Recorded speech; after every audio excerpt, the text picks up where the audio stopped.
All right, what's going on, y'all? This is Brandon Carter. I am here with Kamal Patel from Examine.com, co-founder, right? Director. Director, I'm sorry, director. You've written a good amount of the material on the website, and it's really one of the go-to places for anybody for the whole supplement industry. Like anybody, when I'm researching stuff, like that's the resource I feel like I can always trust. So it's kind of an honor to have you on the podcast, man. I really appreciate this. Yes, my pleasure. Yeah, man. Can you tell us more about how your background and how Examine.com got started? Sure. So Examine got founded in 2011. So the website Reddit. Reddit is oftentimes like cat pictures or videos of people falling and stuff like that. But there's also a fitness subreddit, and they talk a lot about nutrition and how to gain muscle and lose fat and specifics. So there were two guys from Canada, Saul Orwell and Curtis Frank, who back then would always talk about how there isn't one website that systematically collects research on nutrition and supplements. So there's definitely good websites out there that give great information, but either it's one or two people, so you can't do everything, or if it's bigger, you have to make money somehow. So oftentimes you sell supplements or something like that, which is all fine. But they decided to start a website that systematically collected information. And then 2 or 3 years later, they needed a director for the website, and I got involved. So it had been, let's see, first time I was interested in nutrition was sophomore year of college. I was 135 pounds, so not a big guy. And I wanted to lift weights, but I never got into the gym. And just randomly, the guy who lived in the dorm next to me was a power lifter. And he was randomly an amateur world record holding power lifter. So everybody was scared of him, but I went up to him one day and I asked him, how he got into it. And he said, first things first, you don't really gain muscle in the gym so much as in the kitchen. So I tried to learn as much as I could about nutrition. And then 10 or 15 years later, I'm at Examine doing a ton of research every day on nutrition. Nice. And you also have an MBA, right, from Johns Hopkins? Yeah, so I studied public health and business at Johns Hopkins because first I was interested in sports nutrition for myself. I wanted, the elusive body recomposition and 8, 10, or 12 pack and all that. But then when I was in Baltimore, I lived in a pretty crime-ridden area, and first big nutrition project I did was that's all of Baltimore, crime-ridden, right? Yeah, it's extremely crime-ridden, and usually when people visit Baltimore, they're like, "Oh, Inner Harbor, it's so pretty." It is a nice city, it's charming, but there's a lot of problems in Baltimore. So first project we did is there's a term food desert, which is an area where there's not a lot of supermarkets or any. And if you get groceries, you often go to like a corner store or a fast food place. So we did research on that, seeing like where people got their food and how they got their information about what to buy. And then how families dealt with like not having enough money to buy food. And then I thought, it might be a little bit more important right now for me to do research on public health. So that's how I got into that. Nice. And how long did you do that before you went to Examine? So I lived in Baltimore from 2004 to 2008, and then in Boston after that, pursuing a PhD in nutrition. And then just about 2 or 3 years ago, I got involved with Examine. They had a director who then went on to have a career in obesity medicine, and I was around, and I was already involved with them, so they asked me to get involved more, and I said sure. What is being a director? What does that entail? Like, so what exactly do you do at the website?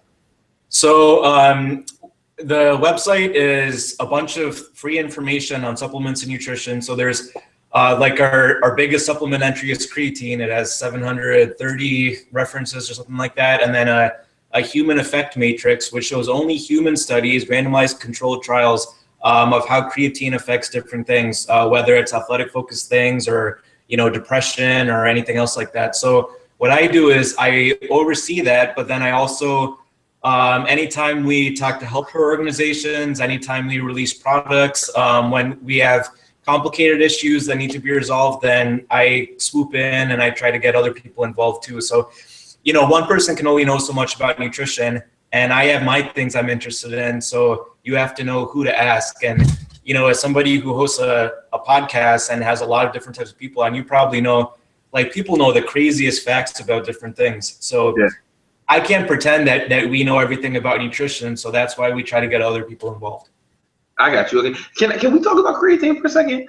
Like, yeah, I have, okay, so it was a real controversial video I posted, and there's a friend of mine who's actually a pro bodybuilder, ex-pro bodybuilder, and he trains a lot of clients. A lot of his people have like went on to win championships and like all types of bodybuilding prizes. And he's a friend of mine, and he owns a supplement store, and he said that he recommends people take at least, so he recommends his clients take between 20 to 30 grams of creatine per day. Wow. And okay. And I didn't necessarily agree. I just say, hey, this is what he says, man. But people got pretty upset about that. So could you just talk about? You know, that reminds me of. So when I first started lifting, it was the late '90s, and it was halfway through the 8 Mr. Olympias of Ronnie Coleman. So. So right about then, when I had friends who would get into lifting, then they would say, I read that that Ronnie Coleman eats 300 grams of protein a day, or 350 or 400 or something. And the answer is, you know, like, what applies to professional bodybuilders does not apply to normal people. So it's quite possible that guy can utilize that extra amount of creatine, or maybe there's some psychological edge, you know, somewhat of a placebo effect from that much extra. But there is no way that most people would need to or should take in that much creatine. Right.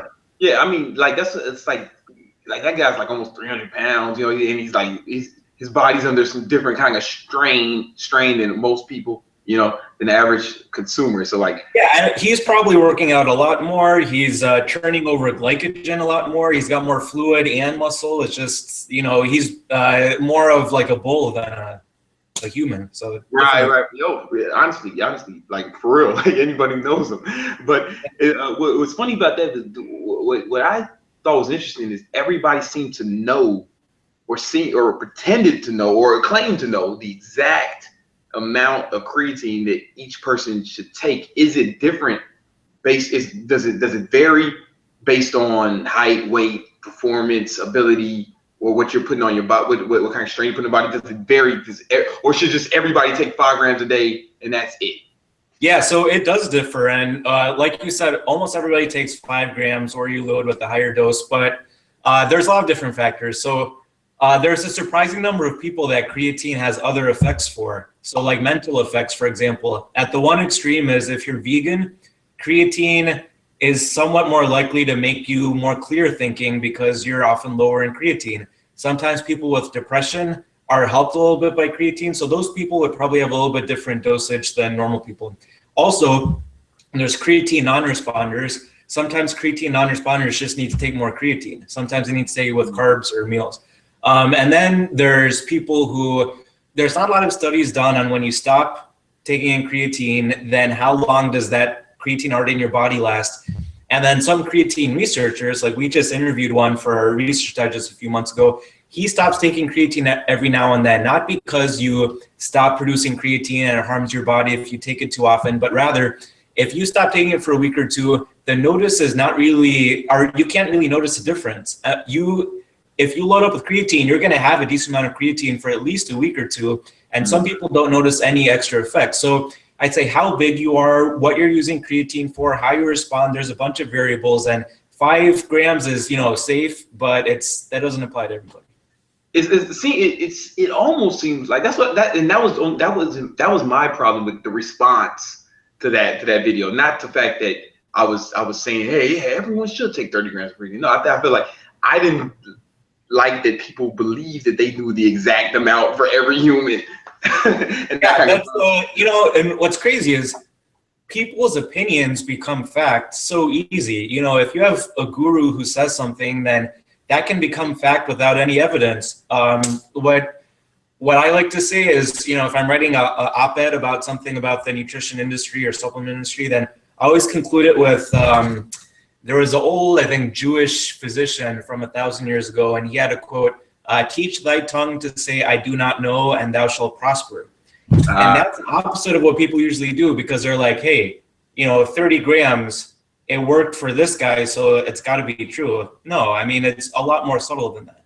Right. Yeah. Like you said, some people are non-responders, so maybe some people do need to take more.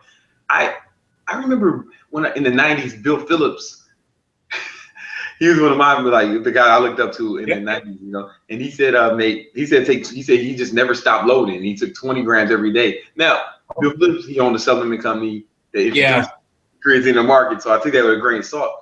But I did it that summer, and I got pretty big. So I'm not saying you should do that. I'm just saying, I don't know what I'm saying. That happened to me so many times where, I don't know if you, like, I used to have a drawer of supplements, right? And then it became like a bucket, and then it's like 2 drawers and gets bigger. So I would always buy something new, and then, a certain summer I'd have a ton of gains and be like, was it the fish oil? Was it glutamine? Was it BCAAs? Because you're never testing one thing at a time. Right. You're never testing like that. Yeah. Who knows? Yeah, man, it's hard. It's hard to tell where the gains came from, right? So like I was actually lifting real heavy. That it was my first year too, right? So it might I kind of might take no creatine to make those gains. So who knows? Yeah. Who knows? Yeah. How do you guys go about vetting your information? Because it seems like you guys are like really trusted. Like people say, hey, like if I've seen arguments like in like forums, and then they point to examine.com and all right, all right, and then that settles it, right? So like, how do you guys vet your information? How did you become so? I guess it's a 2-part question. And how did you become such a trusted source? So part of the trust is probably, now a disclaimer is like, I don't even fully trust our information because everybody makes mistakes. So I'll find something or somebody will send me something and I'm like, oh shit, that's actually really important, and we need to change that 5 to 50 because we got it wrong. But that being said, when you look up something and you find a paper, it's often on PubMed. And if you're not at a university, you often can't get the full text of the paper. So that's a huge barrier to normal people being able to interpret information. So first of all, we read the full text of every paper. So that's 50% of it right there. But then other than that is, there's a few standard sets of rules to look at when you see if a study is high quality or not. And a lot of it came from, there's certain organizations, like there's one called the Cochrane Collaboration. It's an international collaboration of evidence synthesis. My job before this was, there's places in the US called evidence-based practice centers. So when the government is looking to make a decision on some medical issue, like when should women get mammograms, 40, 50 years old, how often should you get them? If you have prostate cancer, should you wait and see or should you do radiation, that kind of thing. So I used to work at a center that did that, and they get millions of dollars from the government, and they provide information for really important choices. So first project I was involved in was the vitamin D guidelines. So they were released in 2010. The government contracted us in 2008 and 9 to provide all the information. What I found is most places, even like healthcare organizations, governments, they don't look that deeply into studies. So we had like well over 1,000 vitamin D studies. In my opinion, the vitamin D guidelines turn out to be a little bit wrong, underestimating how much vitamin D you should take. And it's because people don't look deeply at all the information. If you look at the best quality evidence, you should probably take a higher amount of vitamin D than the government says. But so at Examo, we try to do. I'm sorry, I didn't mean to cut you off. I want you to finish saying your point.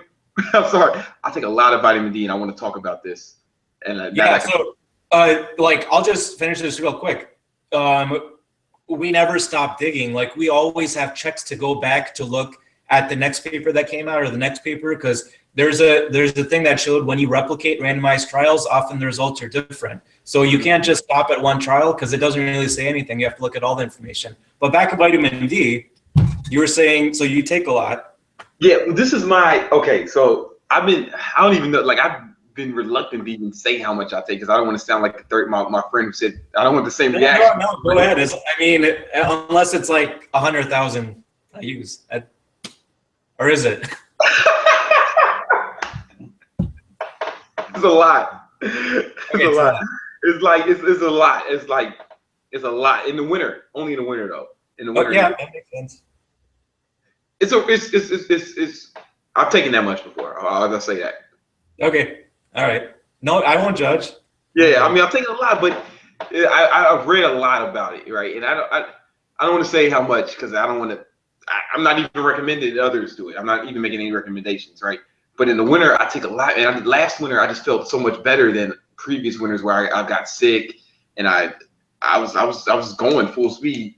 Like it was. How much? What do you recommend people take vitamin D, especially if you live in a climate where it's cold in the winter?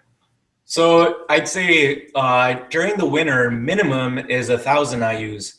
Okay. You know, and already above what the government recommends. And then I'd say it's definitely safe to go 2,000 IUs. You know, I've taken 5,000 IUs. And then if you're deficient, if you get a blood test and it's really low, it's okay to take much more than that because you can take a lot at once and it's safe. So when we did the research for the guidelines, the side effect studies, the ones that showed a bad effect, like this is what would happen. It would be from a supplement where the manufacturer accidentally, you know, produced pills 10 or 100 times the amount listed. And then there was a side effect like extra calcium buildup somewhere. But that's only taking a really high amount over the course of weeks or months, which nobody will do unless it's some crazy accident. And what people don't really seem to realize is, you know, most of the US, New York, you know, San Francisco is pretty cloudy, even though we're slightly below the line from Raleigh, North Carolina to sort of the Bay Area, where above that you don't get much in the winter or any. Like most people live in areas where you don't get vitamin D. And then like, I'm kind of glad you're the one who's doing this podcast because sometimes when I'm on a podcast, the person is taking like 1,000 IUs and they go on vacation and they can get a summer's worth of vitamin D. I can't do that because once you get darker than like kind of Eastern looking, like you're screwed. You have to be out in the sun 6 or 10 times longer to get the same amount of vitamin D. So, you know, like I really need to take vitamin D, and that's outside of taking vitamin D. Like the thing that I focus on most now is being outside because the sun isn't just for vitamin D. It increases nitric oxide synthesis, which lower stress a little bit. It's good for the heart. It's good for depression. And then, you know, the condition fibromyalgia, it's kind of a mysterious pain condition. Often older women get it. So there's always trials on TV for this medication, Lyrica.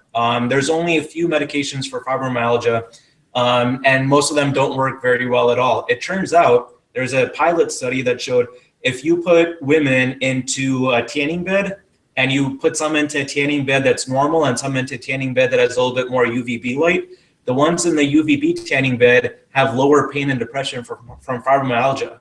And it's probably not just vitamin D, it's that UVB light is good, you know, and most people are in cubicles or offices all day. And then if you get a quick lunch and you like have to work really hard. So I think it's a big problem, and it's not something that a bunch of studies are gonna address, but being outside, it's a big deal. Especially, right, I'd like you to corroborate this, is like for darker people, right? Because like our skin, we were made to be outside all day in close to the equator, right? Not indoors all the time, or in this, or even in this climate, you know, right? You know, so you just say that like darker people need to take more vitamin D.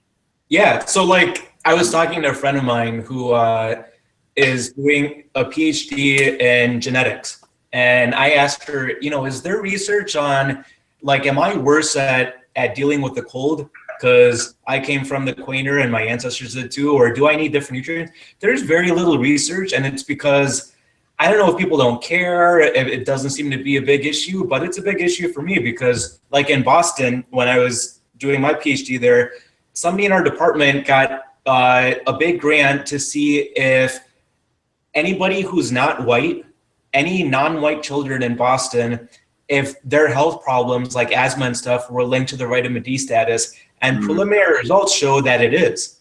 And it's because, you know, like you're bundled up in the winter, you already have dark skin. Like, I don't know if it's not PC to talk about how that affects health, but it does. Like, you know, there needs to be more attention paid to this, and I don't know why there isn't.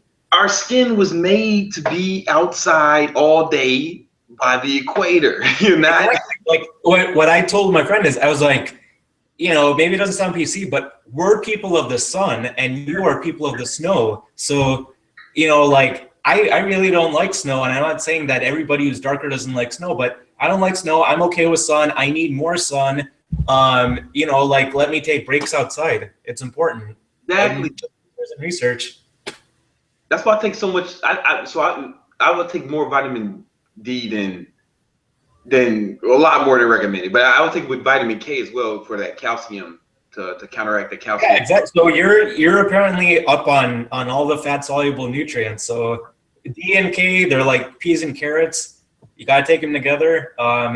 You know, people take K1 and not K2. People ignore K altogether. But if you take D, you should take K or get it from select foods. Yeah, and or in the winter I don't take a lot because I spend a lot of time outside doing workouts and stuff. But it's like different, like you said, but that whole thing is like, if you're ethnic people, I think they should they should definitely take more, like you said, and it's like, but because it's a difference, like just like you said, people of the snow, like my best friend Brian, he was he got mad because I was like, oh man, this tastes like a white person cooked it. And and what I meant by that was because like they're from the region where their ancestors were able to keep meat and things cold because of the cold, so they were able to preserve things better. Where like ethnic people, you have to use spices to keep things preserved. So we develop our palates evolve differently. Yeah, no, I totally get that. Like you know, India, it's spice. Like there's dairy products, but like everybody who's darker, almost everybody's lactose intolerant to some degree. You know, and like the ways we eat and drink are totally different. Like, and we don't salad is great, but like people in India don't eat salad. And then like people might be vegetarian, but there's not like vegans who, it's just it's very different if you're from any ethnic region versus if you're Anglo-American, Protestant, WASPy. And I wish there was more information on that, like actually research. Right? There's got to be, you would think there, because it's a big, huge portion of the world's population, you know, like in this. Yeah, exactly. Like I've only seen maybe like 4 total studies, other than the lactose intolerant thing, you know, vitamin D thing. There's people who came from either Middle East, India, Africa, who are not from Northern Europe. They have more copies of a gene to digest carbohydrate in their mouth. So, and it makes sense because the further north you went, probably the more like preserving meat and that kind of thing. And the more near the equator, like there's typically more carb, you know, there's stuff grows and, you know, there's different patterns of farming. So we have a different tolerance towards carbs too. And it's just interesting stuff. I wish I could read more. It's like all ethnic, I can't think of any brown people who don't like spicy food. Yeah, right, like in culture, the indigenous people, right? Because that's how you preserve the meat, you know. But you go to food in London, unless it's Indian food, tastes a little different. Yeah, it's not quite as tasty. But maybe it's then because maybe the palate is different. You know, it's not. I don't want to say good or bad, just a different palate. Yeah. You know? Have you ever had the Supertaster test, either the script or the genetic test? So, apparently they do this in like middle school sometimes, but I did it in grad school. They give you a strip, you put it on your tongue. If it tastes bitter, then you're a Supertaster. So you don't necessarily like coffee or spinach or Brussels sprouts, you know, dark tea and that kind of thing. But I had a 23andMe gene test a few years ago, and you know, they test your saliva for actual genes. And I do have the Supertaster gene. So like, I don't know if you like coffee and that kind of thing, but I don't. And it's specifically because I'm a Supertaster. Like I am, that's how my tongue is. And people make fun of that, but it's real. I like coffee. Is that a genetic thing from your region? Because doesn't coffee come from the Middle East or like come from that region of the world? Not the Middle East. Yeah. So like it's kind of tough with coffee because first is do you drink your coffee black or do you drink it with stuff? You know, I drink black. I drink black, but I think I developed that. I think that was okay. So, yeah, like some people hated coffee and then they like it later because, you know, it makes you feel good. But like ever since I was a kid, I really don't like anything bitter. You know, like most liquors, you know, dark vegetables, arugula, and that kind of stuff. I don't like it, and I have that super taster gene, and people thought that I was joking, but I think there's more things like that. Like some of it is correlated to where you came from, but even like within a certain area, what they say is, you know, rewinding a few 100,000 years, most likely some people genetically had the mutation where they could be a super taster and identify plants that were overly bitter and perhaps poisonous, right? So that's the advantage.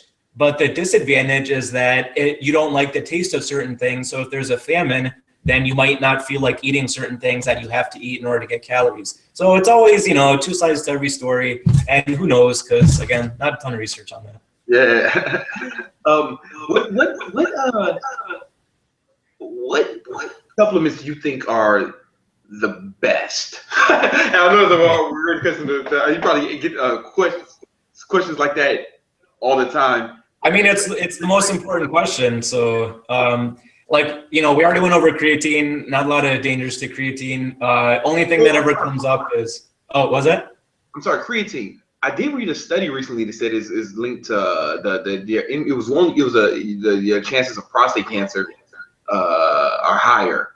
If I'm thinking correctly, then that study was what they did is they looked at all muscle building supplements. And they looked if there was a link between that and prostate or testicular cancer, and there was. Now, the issue is that the study pretty much sucked. If you do a study where you give a group creatine, you give another group a placebo, and you track them over time, and creatine develops more cancer, that's legit. But if you just in one slice of time say, have you taken creatine or other muscle building supplements? Do you have cancer? Then most likely an increase in cancer is due to the fact that people who lift more weights, eat more, you know, the more anabolic you are, the more everything grows. So you probably tend to have a little bit higher cancer rate. But that can be counteracted by like eating healthy and that kind of thing. So I'd say that's not really a concern. The one other thing that's come up sometimes is there was one study showing that there might be a slight link between creatine and hair loss. It's like an extremely weak link. It's never been shown in other studies. Other than that, there's no side effects of creatine. It's probably the best muscle building supplement. For muscle building supplements, there's not a ton, but there are some things that work. For fat loss, there is almost no supplements that work. So really, I'd say supplements that are good are like general health supplements, because anything you do to make you healthier, you know, to make your sleep better, your recovery better, that makes you grow better, not necessarily things that make you perform better in the gym. Oh, go ahead. No, I was just saying, what about like green tea? Like I've been on green tea extract.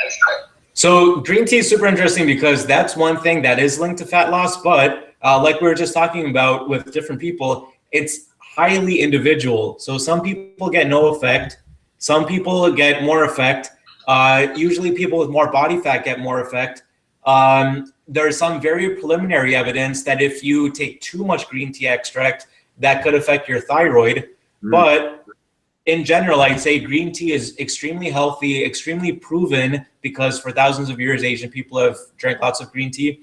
And I just ran into somebody at a bar the other day who works at a company in Asia who produces a ton of green tea. And probably the coolest aspect of green tea is the L-theanine, which is a compound that, coupled with caffeine, helps counteract caffeine detriments. So caffeine makes some people too jittery. L-theanine helps calm you down. So if you stack caffeine and L-theanine or just drink green tea, it's kind of the best of both worlds. So can you get that from green tea extract, the L-theanine? Yeah, so L-theanine, you can either take it, you know, just by itself, or you can get it as part of green tea extract. It's a little bit less standardized though, because different types of green tea have different levels of L-theanine. But as long as you have some L-theanine, that counters some of the caffeine effects and makes it so that you can focus better and you can get other benefits, but without feeling too wired. So L-theanine is pretty good.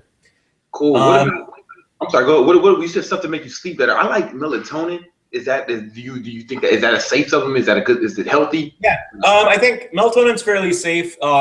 sometimes where people go wrong is if I've taken melatonin, then I've usually taken sustained release, because if you take a normal melatonin, then you get all your melatonin at once, and then sometimes people wake up after an hour or two, and then you can't fall back asleep. So it doesn't apply to everybody, but sometimes melatonin has the opposite effect that you would want. But melatonin is by itself an antioxidant. It's something that you need for sleep. Sometimes, I don't know if you've seen those orange or amber colored glasses or goggles. Yeah, I got a friend who wears them all the time. Yeah, so they look stupid, but that replicates some of what melatonin does. So a lot of people are either on their phones or tablets or whatever late into the night. And there were just a couple of studies this past year on iPads, and they showed that if you use an iPad up to half an hour before you go to bed, then your melatonin release is delayed by an hour or two, and then your sleep pattern is changed too. So usually when you fall asleep, you go in roughly 90-minute sleep cycles, from light sleep to restorative sleep to rapid eye movement, dreaming sleep, and then back again. But if you have light exposure from intense blue light things like iPads, that whole thing gets interrupted, and then you're more likely to wake up tired. So people that have sleep issues, first thing I say is if you need to sleep right away, like if you have a trip or something, take your melatonin with you or certain herbs. But if you're in it for the long haul, either try the amber glasses, or there's a program you can download that's free on computers called Flux or Flux or something. It lowers the color temperature on your screen, so it's more red and also dimmer.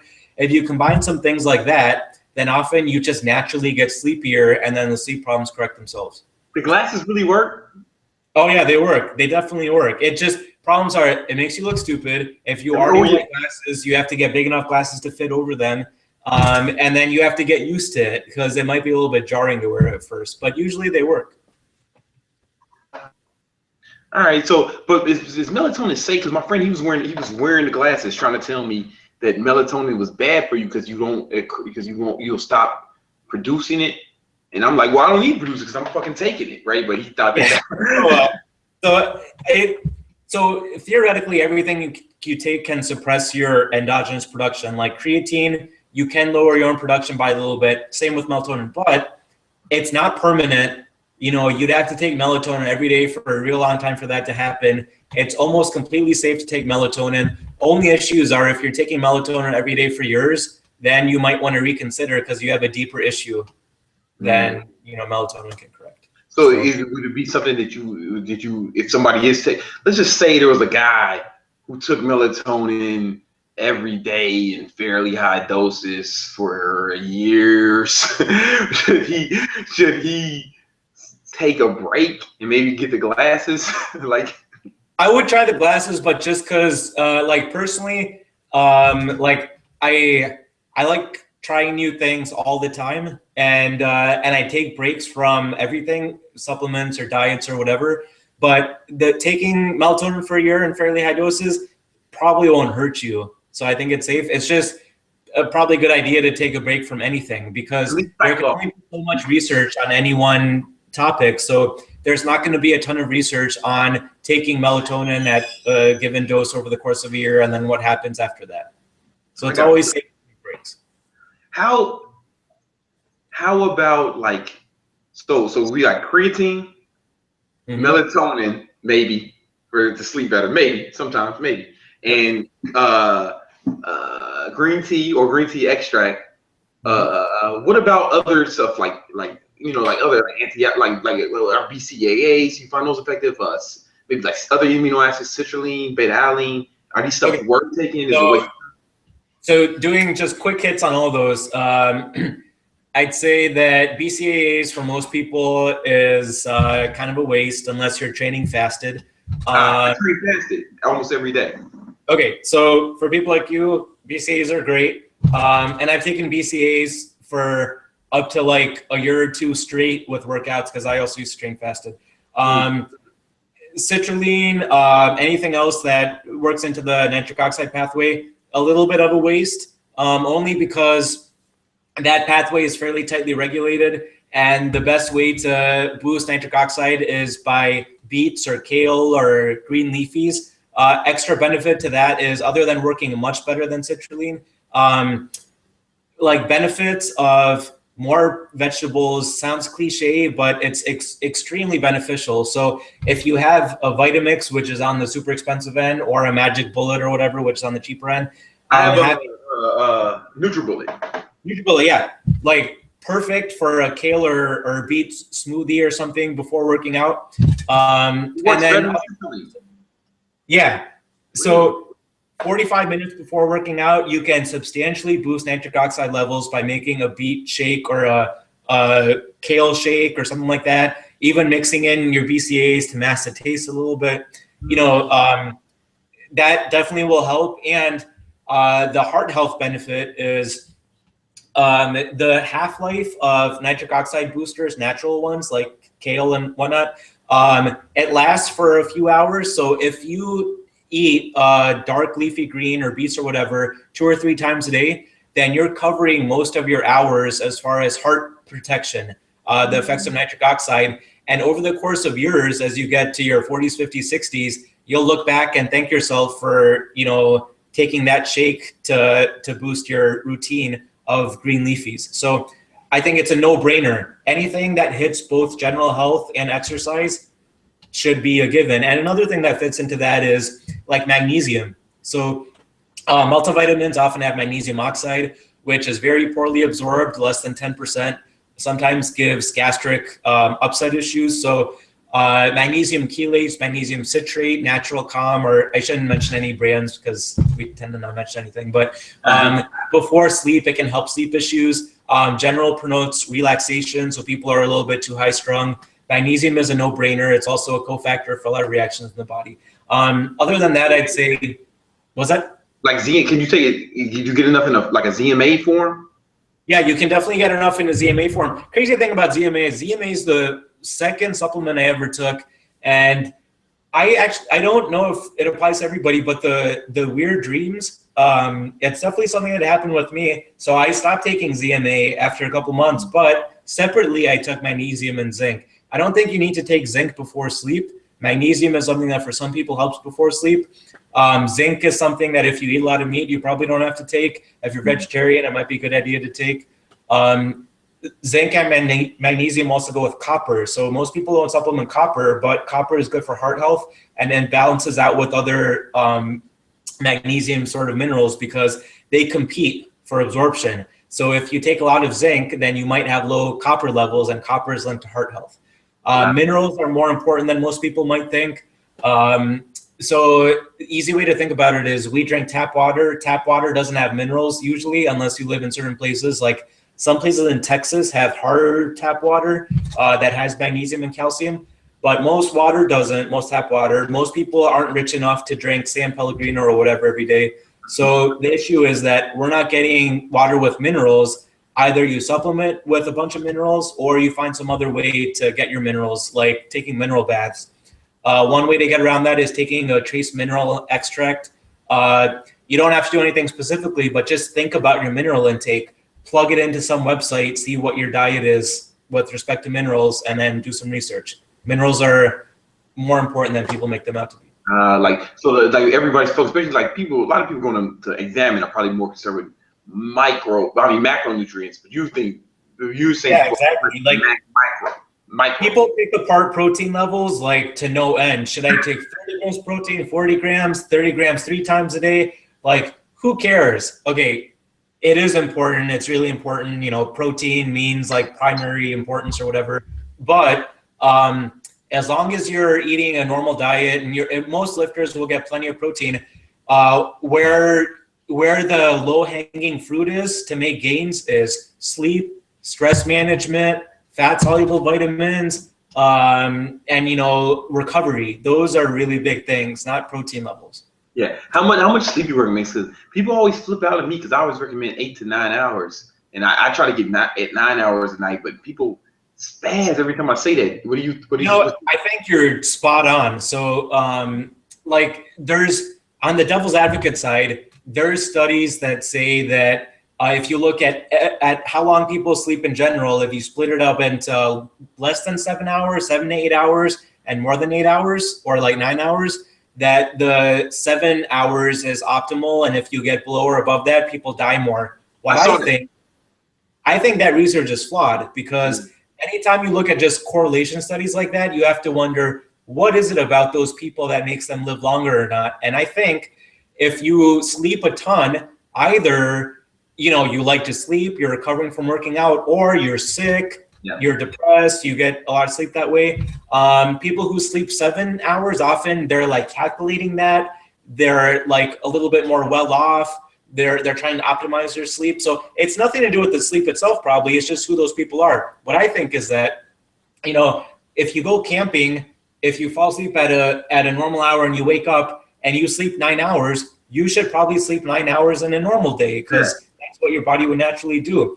And oftentimes when people like decompress and have a free weekend or vacation, they sleep a ton. And I don't think there's a ton of acute disadvantages to sleeping a lot, and I sleep a lot too. So I say bring it on with sleep, you know, especially if you're working out. It increases performance. I've read, you know, whatever. He's one guy, but I read LeBron James sleeps 10 hours, and I read that Roger Federer sleeps 10 hours. And I mean, those are just two guys, right? It's not a big enough sample size to suggest that, but I don't know, man. I think people should experiment. No, like I do. So even though I'm at Examine and I'm always like reading complex / boring papers all day, what I like to do is like, I'll look at what LeBron does, because I know he gets interesting advice from pretty smart people. So like LeBron's high school was 10 or 15 minutes from my high school growing up. And he was 3 or 4 years younger than I was. So our team would play his team and get smashed, you know. So even back then, like he had a posse that, you know, he gets like anecdotal advice, but he also gets like world-class orthopedic surgeons, and he gets like recovery people. And his mom advises him, and now he does this regularly, I think, to do the cryotherapy thing, where you either go in a booth and you get the blast of cold whatever, or there's the device that you can like put over your skin. And like my previous role was as a pain researcher, and there's really something to cold therapy that goes beyond what a gel pack or ice pack can do.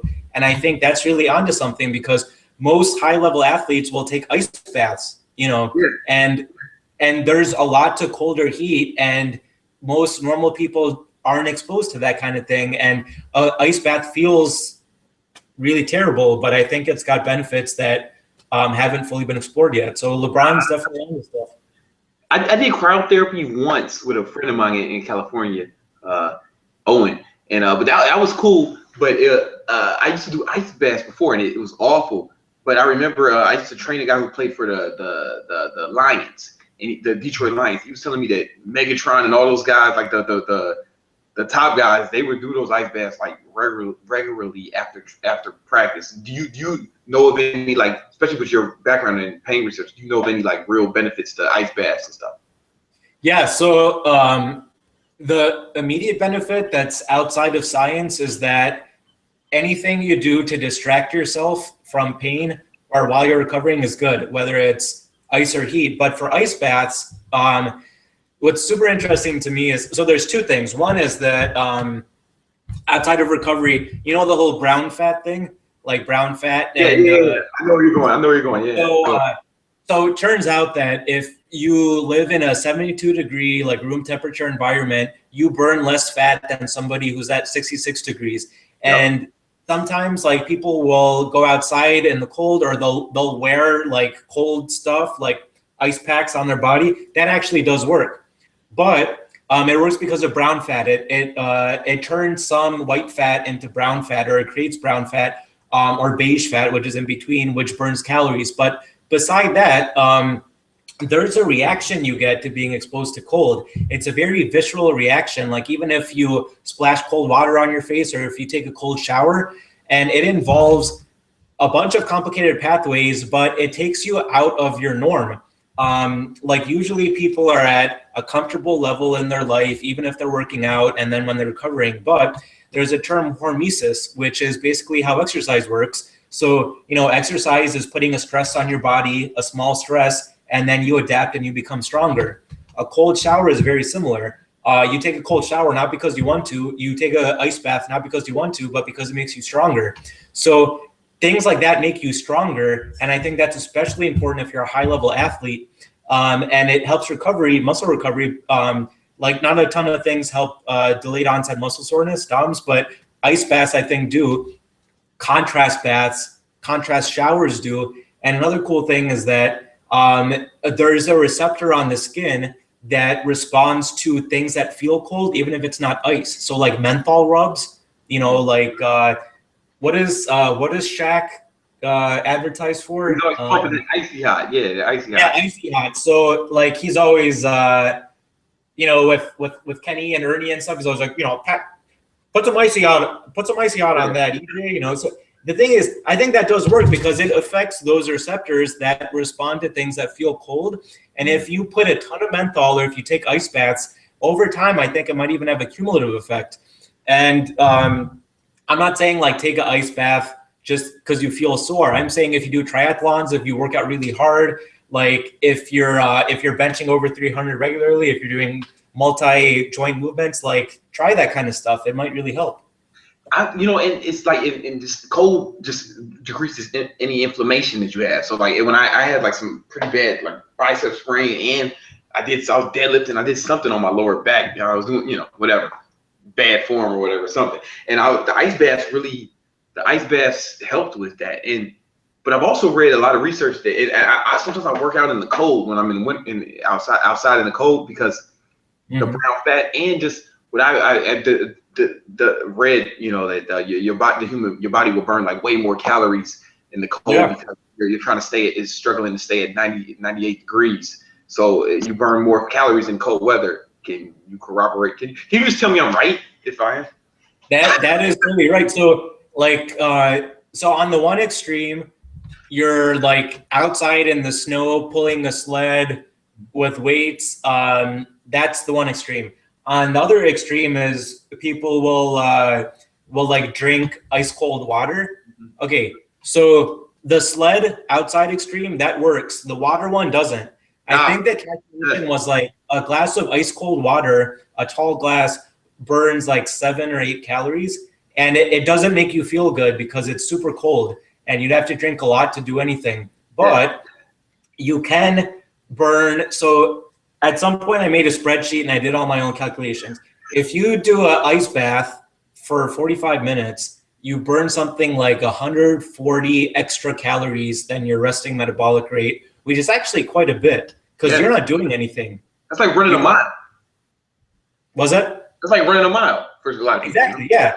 I mean, and you could just be listening to music or like reading something. It's a shortcut, right? But if you're outside and you're actively doing something in the cold like you do, huge calorie burn, huge calorie burn. And so the difference is that ideally you'd be like outside swimming in the cold because if you have cold water around you, that's even extra calorie burn. It's more thermogenic, right? Water's more thermogenic, that's what it works. Exactly. But if you mix it up, if you do, you know, some in the liquid, some outside in the air, even like doing crazy stuff like strapping cold packs to yourself, then that is something that sounds like a fad. That's not at all a fad. It's not just for losing fat.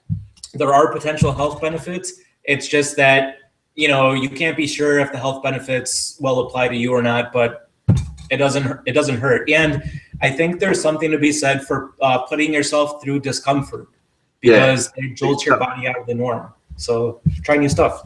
Do showers give you a similar effect? Like I said, I always tell people showers was not as good as baths. Yeah. So the shower I think is a little bit more psychological because you're not immersing yourself in the water.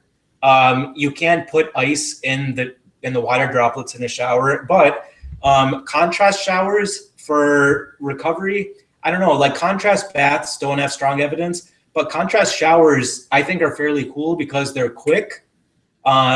It really does jolt you, and oftentimes, anecdotally, it'll wake you up in the morning and help you go to bed at night. So again, sleep is good for recovery, so that's something that can help. So even if it doesn't do anything calorie-wise or, you know, pain-wise, I think it could help. Because it's good to drop your core temperature or to try to before sleep, right? Does that help you sleep better? I've read. Yeah, exactly. So there's even a company that makes very thin layer cold pack shirts and leggings to wear, right? And I think they're trying to commission clinical trials to show like sleep improvements and that kind of thing. I'm a little bit wary because I think it costs a ton of money, but you can shortcut and do that yourself. You know, might as well try. Yeah. You know, well, nothing people always say is you'll get sick, but I always tell, I've always, you know, you get sick from bacteria and viruses, not from temperature. Is that exactly? You know, it's crazy that I hear that every winter. You know, you're gonna get sick if you're outside.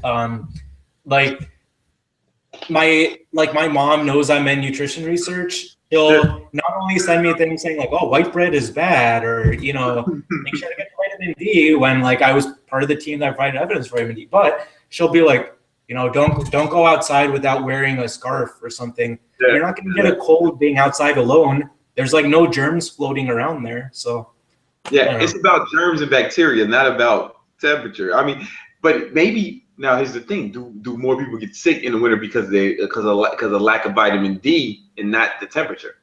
Yeah. So like there was this really cool trial in Wisconsin where there were two senior citizen like living houses, and they gave one of them a fairly low level of vitamin D, 1 or 2,000, I don't remember, something like that units. And then the other group got a placebo. The senior citizen living whatever unit had 1 case of the flu, whereas the year before, something like 1 out of every 8 people got the flu. So that sounds interesting until you realize like flu, pneumonia, and that kind of thing, that actually kills older people. Like it's super important. So it's one of the main causes of death for the elderly, right? The flu. Yeah, like if I was, you know, the things that are really important often aren't like micromanaging your protein intake or your vitamins. It's like, how can you help your family or people you know? And you want to help your parents and your grandparents. And as they get older, things like, you know, flus and pneumonia, but also things like you don't want them to fall and break their hip, because once that goes, everything goes. So if you want to make sure their bones are strong, the vitamin K2, you know, not eating calcium chews all day, but focusing on all the things that encourage bone health, that's more important. And like strength, so that they don't necessarily fall down if encountered with obstacle. Like those things are really important. And I don't know if people think about that as much, but it's more important to think about others for nutrition often than yourself. I get that. Because now this might be a weird question, seeing as you work at a company that's all about writing about supplements. But like, how important do you think supplements are? And I actually own a supplement. I mean, I don't want to pump it while we're just doing this podcast. But like, I even, it was weird for me to even say it, but I believe this wholeheartedly. It's not that important. Like, it's more important is your training, your diet, your diet, your training, sleep. Then supplements should be the very last thing you try to optimize. Do you? Yeah. So I pretty much agree. Like this issue just came up yesterday. I was peer reviewing a paper that was submitted to a journal. So I don't know if maybe I'm not allowed to say exactly what the paper was about, but it was a country you don't usually think of as far as really good lifters, but they were looking at how often supplements were taken by people in gyms and whether they had side effects. So the study sucked. You know, it ended up being rejected, so it's not going to be published. But what the author said is supplements are potentially dangerous and people shouldn't take any until they talk to their doctor. So that's an interesting issue because, like you said, supplements are way less important than sleep and what you eat. But I think you can swing the other way and go too deep into we only need to eat natural foods. Like there's no benefits to supplements. That's not quite true either, because surgery and pills more often have side effects than supplements. That's not to say supplements don't have side effects. They just aren't really discovered as much because of the weird supplement laws in the US. But the way I think about it is like the body's really complicated and it comes from thousands of years of evolution. So we're essentially in charge of these complicated like sports cars. Like we have our own Ferrari. You don't just pour in random stuff into your Ferrari. You have to put in fuel that you know is good for you. So like taking a multivitamin is not something I would do because it's arbitrary amounts of different nutrients. You don't know if it's specifically targeted towards you. You should think about, are you young or older? Are you lifting or not lifting? Are you male or female? Depending on your answers, you might need different things. So like target your supplements towards either your conditions or your goals. So if you're looking for fat loss, if you're a male who has a little bit higher stress levels, you're going to have totally different supplement recommendations. And it might be a good idea to try one at a time. Then you can see if it's doing something, you know. So I'd say supplements are both overrated and underrated, but mostly just misunderstood. And yeah, that's our goal, to make them just a little bit less misunderstood. What do you feel about that whole, yo, I just need everything should be just natural. You shouldn't take everything be natural. I mean, or like those same people who like will tell you not to take any medicine or not go to the doctor. And I don't know. I just feel like, yeah, we did that a while ago. I mean, we've done that before. Like humans, we've done that before. Like when everything was natural and there was no supplements existing, and people lived to be about 30, 35. Yeah. Like it's a little bit like I get annoyed when I hear people if that's their opinion and they say it as a fact, because so like back in the day, I helped organize one of the first paleo conferences, right? So paleo is an area where people are all like, natural is it, supplements stupid, like even don't eat carbs because our ancestors didn't eat carbs. Like a lot of that is bullshit. So if we have supplements, we should take advantage of ones that can benefit us. And there's a couple things that are important to keep in mind.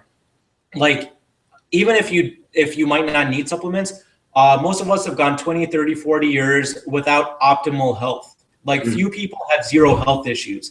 So if you have a health issue, trying a supplement that doesn't have side effects, you know, might as well. Because like extra creatine, for example, creatine is a natural substance. You're gonna have creatine anyway from your food. So extra creatine could help your goals if you're lifting or if you have some cognitive issues. Even things like certain foods, blueberry and garlic, are almost medicinal in how good they are if you take them in high amounts. So like blueberry can even help healthy people with their cognition. Garlic can be really great for the immune system, but not just eating a few cloves. I mean, like a garlic supplement. So like that's just food. I was a caveman when you get that much garlic or blueberries. Yeah, so like it's gonna have to be a supplement at some point. You're not like turmeric, for example. People will say to me like, oh, you're Indian. Like Indian people eat a lot of turmeric and that helps whatever. To some extent that's true, but curcumin from turmeric doesn't cross the intestinal wall without something to help it. Like, for example, a black pepper extract or some different form of curcumin. So just because Indian people eat a lot of turmeric doesn't mean that they get systemic benefits. You often have to take a supplemental form paired with something else. Otherwise, it's only going to help your gut.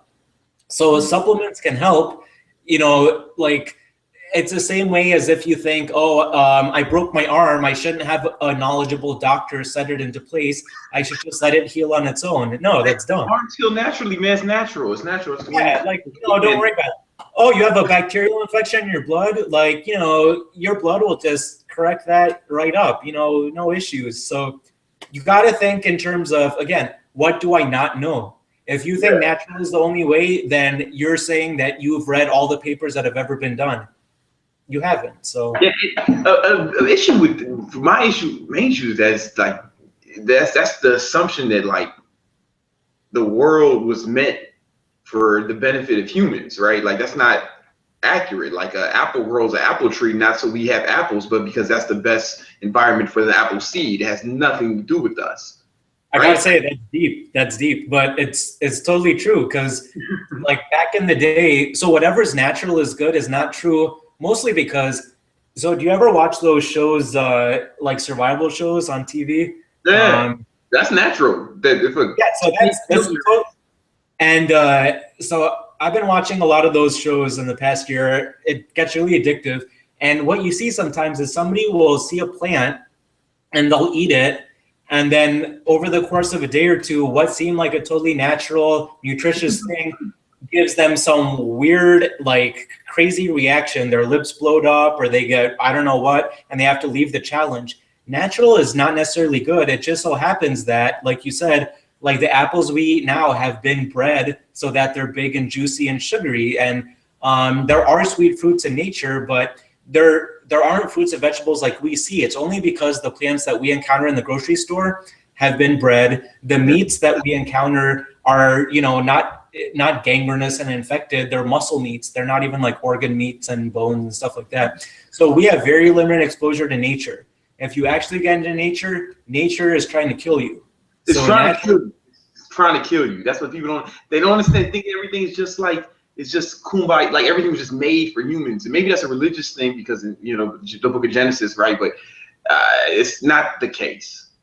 Yeah, man, you should write a paper about that, tying in the religious aspect and the history, and it's all, I mean, it's all true though. Like, for example, my family, I grew up sort of vegetarian, so at home we didn't have meat, and it's because we come from Western India where there's a lot of vegetarians. And then I found out right after high school that the whole like Indian people not eating cows, the cow sacred thing, that's not something that came about because of, you know, thousands of years ago, religious, whatever. It came about because at a certain time, there were more people in India than could be fed.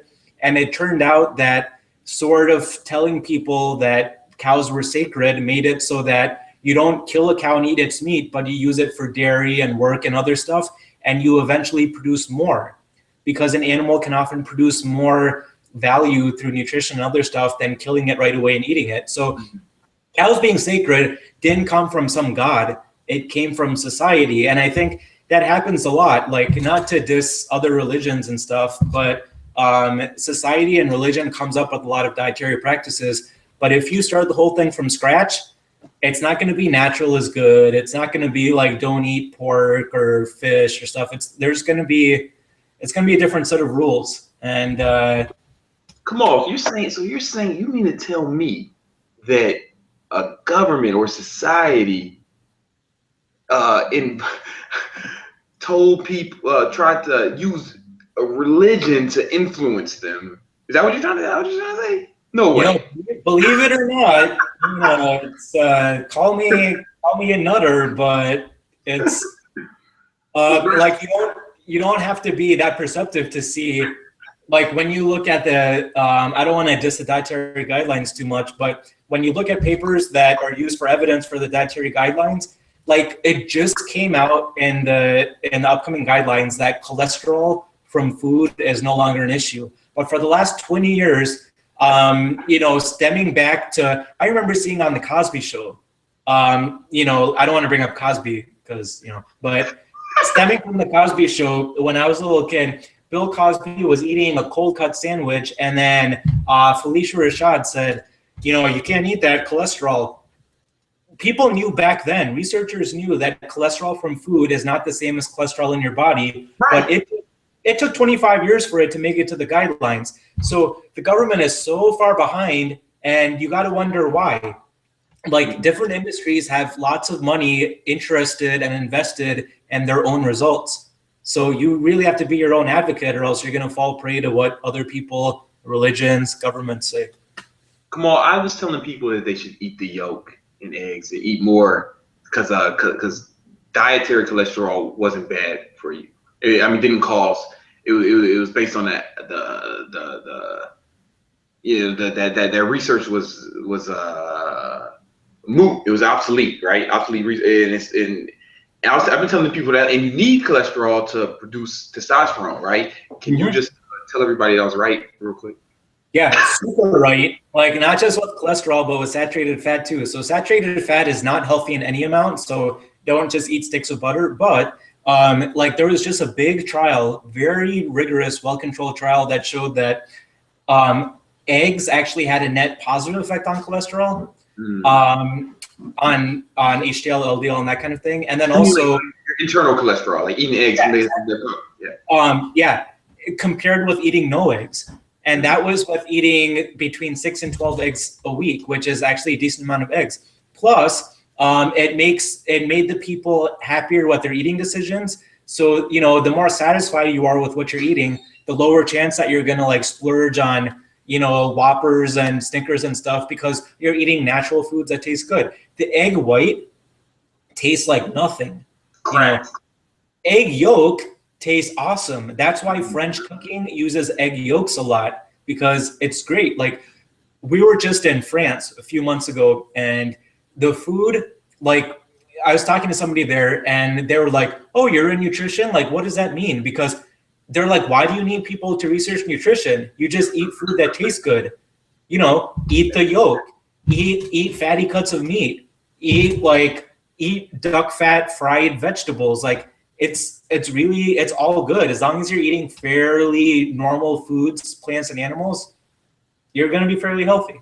Yeah, man. I mean, that's what but people, listen, if you ever see that video and you see the comments that saying, I'm going to go to hell, well, it's YouTube, so whatever, take it with a grain of salt. But like, people really, there's a lot of backlash. Question for you about that. Like, is it any better now that, I don't know how long ago, a year or 2 years ago, the YouTube comments changed? So now you have to be whatever, you can log in and you have to be verified or something like that, right? It's not, man. It's good. I don't know if it's better or worse. I like on my channel is pretty good just because I feel like I built a community and people seem to, different. I feel like different people inspire different. You can kind of learn a lot about people from their followers. So yeah, I try to keep what I get from your followers is, like, although they think about things a lot, they seem to be a little bit more positive.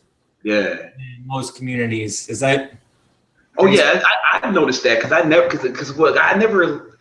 I try to not be negative, or even if I disagree with someone, like I'll do it like, well, if something works for them, like, because I don't know everything, right? Like I'm willing to hear. I'll if I find some compelling research or some evidence to change all my opinions, then I'll go with that. Hey, I was wrong. Like, I was wrong about, like, for instance, I used to say intermittent fasting is a fad, but then I tried it and I liked it, and I walked that back. I changed my position on that. Mm-hmm. So I mean, it's just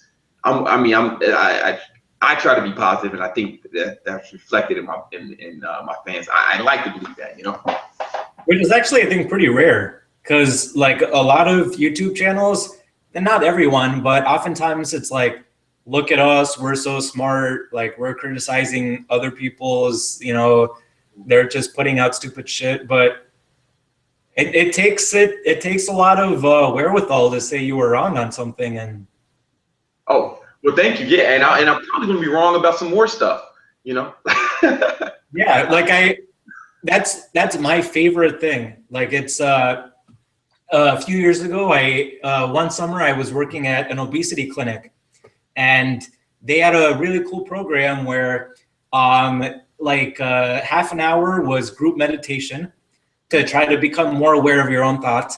Half an hour was lecture on nutrition.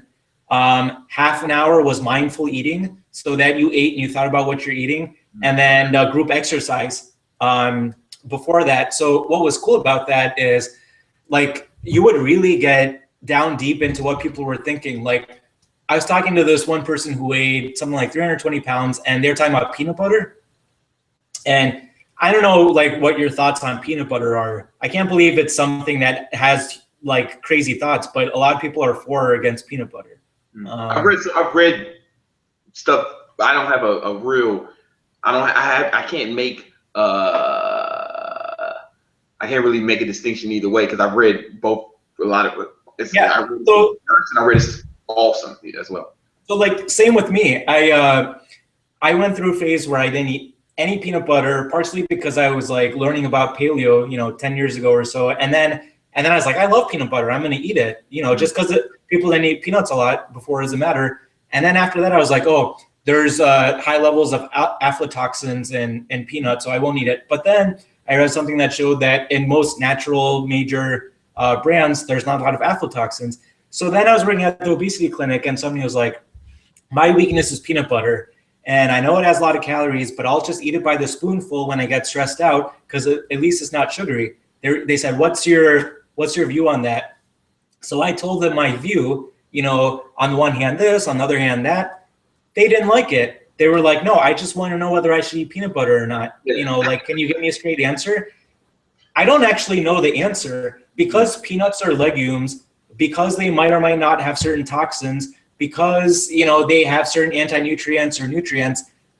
I don't know. It depends on the person, depends on what the research shows. Like, it's probably not going to kill you. It might be good for you sometimes. I don't know, but I'm not going to tell somebody that they're dumb for eating peanuts. I don't know if I'll ever know. And apparently you can't really say that a lot. You can't really say. You gotta stand. Yeah. It's not cool. I like to say I don't know. One, it exonerates me from responsibility, and I don't make the risk of looking stupid. And then it's like there's a lot of evidence. There's a lot of research, like you read. Well, if you make a public declaration or something, it's hard to walk that back. You know, like internally, because humans, we want to stay congruent with what we said publicly. So if I say peanut butter is bad, then it's like I'm gonna want to defend that. But I don't want to defend like anything I say. I would like if someone has any like hard evidence to prove that. Like if you would have told, like when I asked you about the creatine and cancer, like if you would have told me, yeah, man, that's the perfect study and creatine will give you cancer. I know it. And you know, you're someone whose opinion I was like, oh shit, man, maybe I would really reconsider. Like I'm willing to do that on all issues. I don't know if everybody really realizes, but like you're a person like them, you know, and people don't just like, oh, I'm going to take creatine every day for the next 20 years because I said something on the internet about it. Like you wake up in the morning and that's a new day, you know, anything can change. So yeah, I don't know. I don't, on the one hand, I envy that you have a big positive community. On the other hand, I don't envy that. I'm sure people will like screen cap and record what you say, and people will like try to make you feel stupid. And oh, it's coming. Somebody's going to make a video pretty soon, taking everything I've said over the last 2 years and looking for the worst quotes or anything I said that that maybe have been false or wrong. And it's coming. You know, I probably said some stuff that's wrong, and maybe some more stuff will come out with that's different. But I'm cool with that. Like because you know, when you know better, you do better. And I don't think I'm not infallible. You know, I know that. Yeah, exactly. So I got to bring up one totally unrelated thing before we end, which is so you were asking what supplements are helpful, right? Yeah. And sometimes I go long periods taking 0 supplements, and sometimes I try new things. But one thing I always try to say on every podcast is, so vitamin C is important, but most people get, you know, quote unquote, enough vitamin C. But what most people don't know is that because I used to research pain, there's a condition called CRPS RSD, complex regional pain syndrome / reflex sympathetic dystrophy. 2 names for the same thing. What happens is that sometimes if you like break your ankle, hurt your shoulder, you know, break a rib, whatever, you know, 1 out of every 100 times or whatever, the pain that your brain senses starts, instead of correcting itself, it starts feeding forward and going into a loop that just keeps going and going, getting bigger and bigger.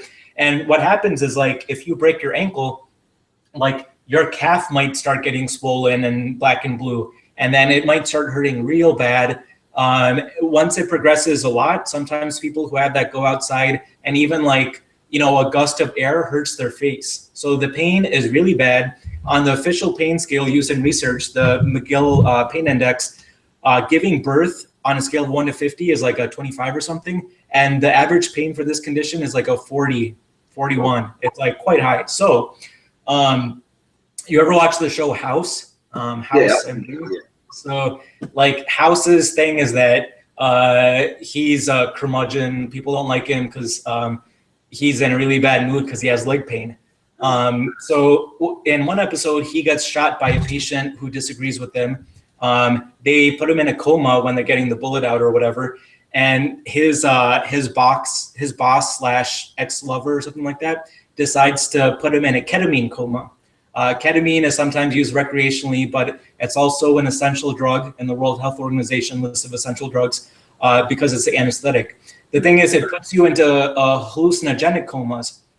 So most people don't do it. But what happens is when he wakes up from the coma, his leg doesn't have any pain anymore and he can walk normally. So I saw that episode years ago before I was involved in pain research. Fast forward a few years, what I know now is that this terrible pain condition, which there's a chance somebody you know has it and just doesn't talk about it or destroy somebody's life, there's no great treatments except for that coma, which you have to go to Mexico or Germany to do, and which costs $20,000.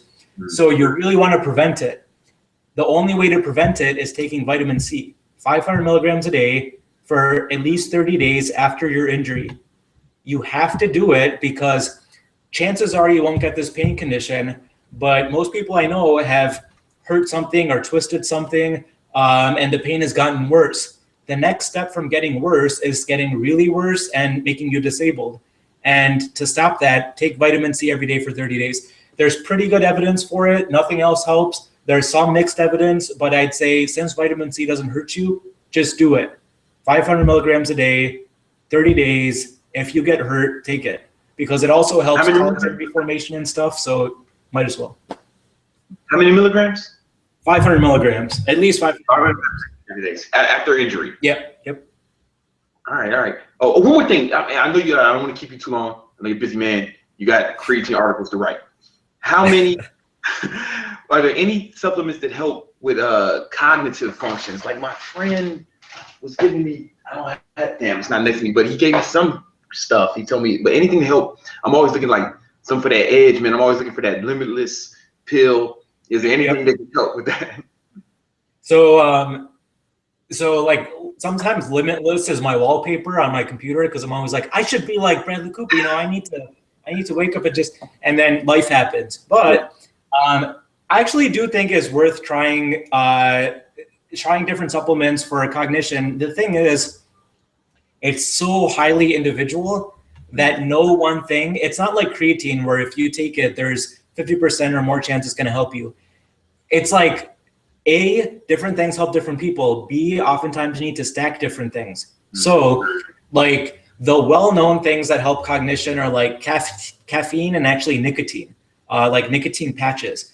I don't at all recommend that people use nicotine patches, but if you want to simulate the limitless thing, oftentimes people use caffeine, with theanine, L-theanine, nicotine patches, and some mix of quote unquote smart drugs, including nootropics, like anything that ends with RACTEM, Racetam. So there's a ton of different things like that, as well as Eastern herbs, like ashwagandha and stuff like that. It's really just, I kind of think of it like online dating. Like if anybody's ever online dated, you have to keep trying and trying to increase the chances that you hit on the one that works. So with smart drugs, it's the same thing. It might turn out you never find the one. So maybe you never find the smart drug that helps you. Some of them might be placebo. So you have to try for a while and then get off of it and then see. And then you might have to stack one or more. But I'd say it's worth trying all those things, but also with nutrients. So like you were talking about the yolks before, choline is a nutrient in the yolks that a lot of people don't get enough of. And choline is involved in cognition. So you have to optimize your nutrients and then think about smart drugs, because there's foods and nutrients that are involved in cognition that might solve your problem. So like I said, blueberries, and then optimize your nutrients and then try a bunch of different smart drugs. They cost money. Don't necessarily spend $100 on a fancy bottle for a month's supply. You can get your own bulk stuff. You can even cap your own stuff, get a cap making machine. Again, I don't officially endorse that. This is just my own, experiments, but I think it's worth it to try. I don't think that modafinil, which is the closest thing to the limitless pill, I don't think it's worth getting that because it's originally used for narcolepsy. Sometimes it makes people feel limitless, which is great. You don't have to sleep as much, which is the main benefit because you have more hours in the day. But I don't trust the evidence because the evidence is always too short. Formerly looking into things that can help pain, I know that things like Celebrex and different anti-inflammatories, which seem to be better than aspirin, seem to be more selective to certain COX enzymes, a lot of those ended up being bad for heart health. So like, what do we not know about modafinil that will only be known 20 or 30 years in the future? I don't know, which is why I'm not going to experiment on my own body. You know, only use fairly natural things. Yeah. That's my take. I wish you would have told me that a month ago or so. Oh, okay. I tried with that. I like it, but I get it. Like, I get it. Like, you know, it's fairly new and illegal. And and like, I don't want to sleep less. That's the thing. I don't want to sleep less. I want to sleep more. Okay. That's how I look at it, you know. So like, I think that's a really healthy mindset, because some people don't give a shit. You know, they're like, oh, you know, now I have 3 extra hours in the day. There's actually other ways to get around that. Like, I don't know if you ever heard of polyphasic sleeping, where you I've tried it. It's awful. So yeah, like, usually people are like, oh, this is going to be like groundbreaking. It's going to change my life. No, like, if you separate yourself from society to the extent that you sleep like 2, 3, 4, 5 chunks, you know, of an hour or two, it means you're no longer a normal human. You're just like a guinea pig on yourself. So, you know, spare yourself that unless you're a very special type of person, and try to optimize your nutrition and foods first. Yeah, what I noticed, the best thing for me for cognitive,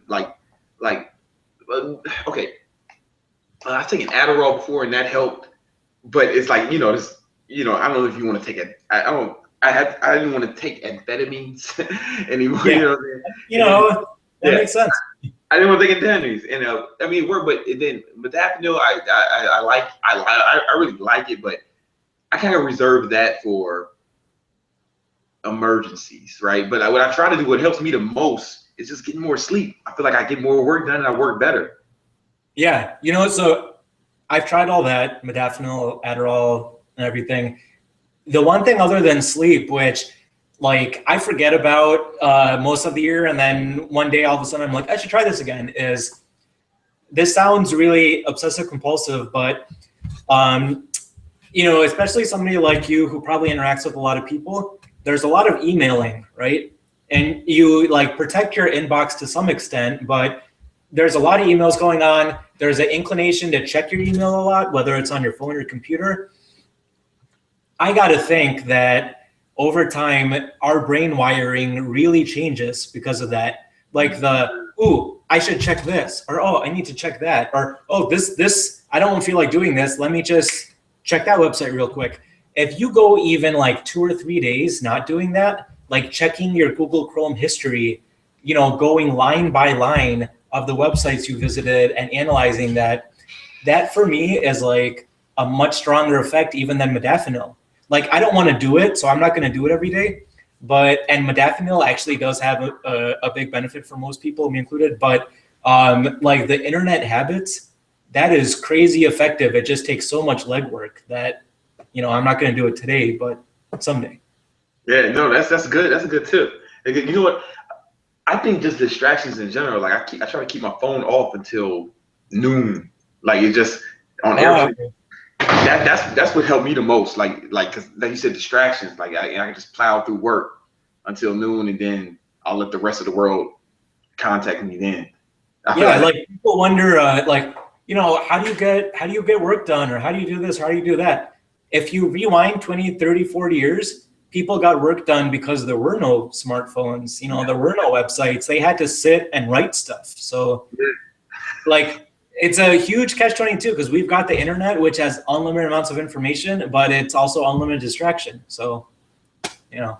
Yeah, no, it's really. I try to put myself in a position where it distracts, especially if you take something like Adderall or modafinil, because I feel like it makes you do, especially Adderall, it makes you do whatever you're doing intensely. So like, I was going to ask you about that. Like, when I took Adderall, I had differing effects depending on what the day was like. So did you ever get, like, sometimes I would be like, oh, I got to work really hard on this. And sometimes it's like, I spend 2 or 3 hours on some website that has nothing to do with anything, like really concentrated on it. Really focused. It's like, you know what I would do? Like, I had the same issue. So what I would do is I would get like right in my desk, my computer, everything lined up, then take the Adderall and start before it like really clicks in. So then I'm already in it. Because if I took it before, then I'd end up I might watch 4 or 5 hours of twerk videos on YouTube. Yeah, and you're like especially focused on those videos, like you know what I Yeah, I'm mean? bookmarking stuff, and I'm like, look, making All it right, my spreadsheet. notes. Yeah, my favorite twerkers, and it'll ruin your whole. I've ruined my whole day. Like there's been days where it's helped me great, and it's been days when Adderall has ruined my whole day. You know, there's this cool thing. I read it one time associated with ADHD drugs, and it's the coolest simple concept. There's this thing called the Premack principle, which is based off behavioral psychology. So what it says is, like that old thing, how you have to eat your vegetables before you get your dessert. So it actually has a psychological underpinning, so that if you have a list of things you need to do in your day, the things that you're least likely to do, if you put them sooner on your list, then they'll reinforce the things later. Because if you have 3 things you need to do and you do the thing that you feel like doing most, even if it's a higher priority, you're going to feel less like doing the other things. But if you do the thing that you've been putting off for years, you know, and you really hate doing, then A, you're going to feel somewhat powerful, but B, the next thing on your list is going to be like a reward.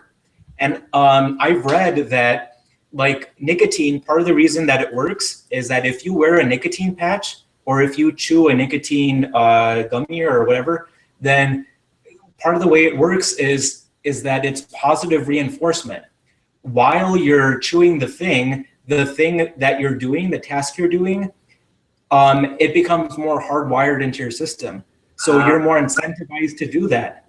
So I would think if you take Adderall or modafinil and you combine it with reversing your task flow like that, according to the Premack principle, then you're a lot more incentivized to do the things that you don't feel like doing. And then the next thing is more rewarding, and the next thing is more rewarding. And eventually you get to things like reading for fun, you know, which are super rewarding, but at the end of the list. So it's not how most people do their work, but I think that combined with, I'm not advocating for off-market ADHD drug usage, but if you do have ADHD or, you know, whatever, then I think it's a really interesting way to approach things.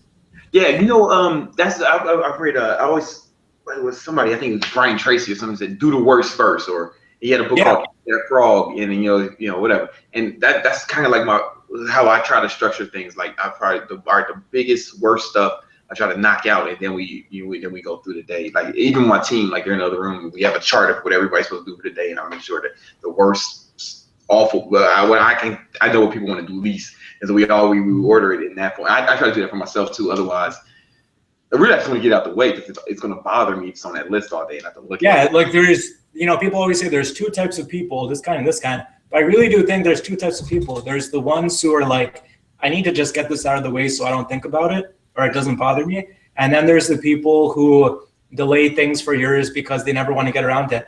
Unfortunately, I think I'm in the second camp, but I want to be more in your camp. And No, I'm in the second camp. Okay. It's forced. I force myself to be like this. Like it's painful. Yeah, like if I could hire somebody to force myself, I would do that. You know, like I read that thing about how somebody hired somebody to slap them every time they I don't know, went on some website or Reddit or something. Like that would be great because I can't control myself. I need some program or some person or something to control me. No, that's when I'm working with, because we put our so we had to do on the board. I feel like I don't want to fail in front of them, in front of my team, and I know they don't want to fail with me. So it's not like getting slapped, but it's similar. There's some magic in that message, you know, like having the team, you know, not wanting to let them down. It's a big deal. That's probably a bigger deal than like everything else we talked about. Yeah, good thing we saved it. Hey, we saved it because we saved it for the end, man. Oh, well, okay, nicotine. I know it. I've heard it helps, but doesn't nicotine lower testosterone levels? Yeah, so I would never take nicotine for extended time periods because it totally screws up hormones. Part of the reason is that nicotine has a ton of side effects. It affects hormones a lot more than any other compound would. It's part of the reason why smoking is bad, right? The like really clever like life hacking sort of people who use nicotine, they'll only use it like before a final, you know, a test or something. Then it doesn't have the sustained effects. Again, I'm no nicotine usage ever, but if you're curious, then some research, you know, look it up. Like if I have something crazy, like when I'm writing my next book, it may help, but it's not something I want to do habitually. Is what you're saying? Yeah, if you're like defending yourself in front of the Supreme Court and you need to brush up on like legal briefs, yeah, nicotine, try it. But you know, not if you're just behind on your work.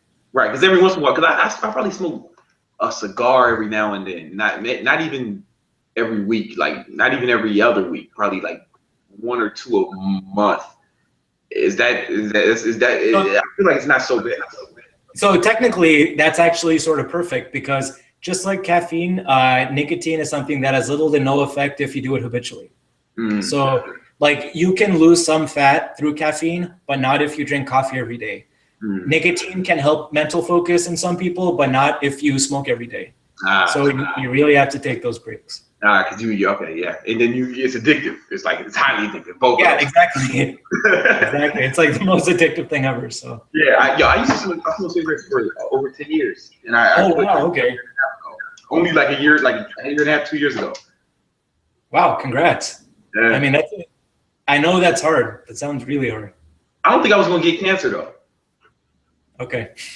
No, because I'm not. No, because no one in my family. I mean, it's possible. It's highly likely, but no one in my family has cancer, and a lot of them smoke. Man, I think we just don't have the genetic predisposition. But it wasn't a risk I wanted to take, and I don't think it helped me in any benefit. It didn't benefit me at all, you know. And it wasn't a precedent I wanted to send for like kids who look up to me because they might not have these superior genetics. So I wanted to be a good role model. That's an uphill battle, you know. If your family smokes, and then if you don't have that fear in you, then I'm surprised in a good way that you quit. That's awesome. I quit for the kids watching more than for me, and because it's more expensive.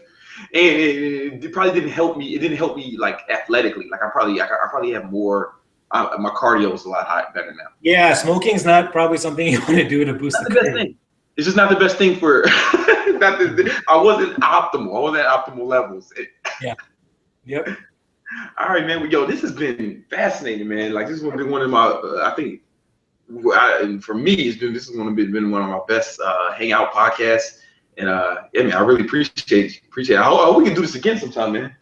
Yeah, it's totally my pleasure. I mean, this was more of a conversation, I think, than any podcast I've ever done. Nice. Very easy.